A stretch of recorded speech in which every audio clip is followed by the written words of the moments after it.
இன்றைக்கி சப்பாத்தி தான் செஞ்சுக்கிட்டு இருக்கிறேன். இது நேற்று எடுத்து வச்ச உருண்டை தான். உருண்டை பிடிச்சி அப்படியே கோதுமை மாவில் கொஞ்சம் பெரட்டி எடுத்து இந்த மாதிரி டப்பாவில் போட்டு மூடி வச்சிட்டோமா ஃப்ரிட்ஜுக்குள்ளே நல்லாயிருக்கும்.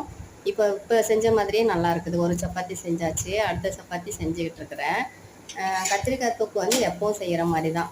பொடி பொடியாக கட் பண்ணி வெங்காயம் கத்திரிக்காய் தாளித்து விட்டுட்டு 2 தக்காளி, பெரிய தக்காளி, கொஞ்சம் பூண்டு, கொஞ்சம் ஜீரகம், கொஞ்சம் சோம்பு இதெல்லாம் போட்டு நல்லா அரைச்சி ஊற்றிட்டேன். ஏன்னா தக்காளி ஒரு தொல்லியாக இருக்கும்ல, அதனால். அப்புறம் அரைச்சி ஊற்றி குழம்பு மிளகாப்பொடி போட்டு நல்லெண்ணெய் ஊற்றி இப்போ அப்படியே தொக்கு மாதிரி செஞ்சிட்ருக்கிறேன். இன்னும் கொஞ்சம் கெட்டியாகணும். இப்போ கெட்டியாயிருச்சு. இது வந்து சாப்பாடு, சப்பாத்தி, இட்லி, தோசை, பூரி எல்லாத்துக்குமே சாப்பிட்லாம். ஆனால் சாப்பாட்டுக்கும் சப்பாத்திக்குமே நல்லா சூப்பராக இருக்குது. தோசைக்கும் ஓரளவுக்கு நல்லா இருக்குது. நான் உப்புமா செஞ்சால் கூட இதை தொட்டு சாப்பிடுவேன். இப்போ இது 2-3 நாளைக்கு நம்மளுக்கு பிரச்சனையே இல்லை. 2 நாள் வரைக்கும் ஃப்ரிட்ஜில் வச்சுக்கலாம். நல்லாவே இருக்கும்.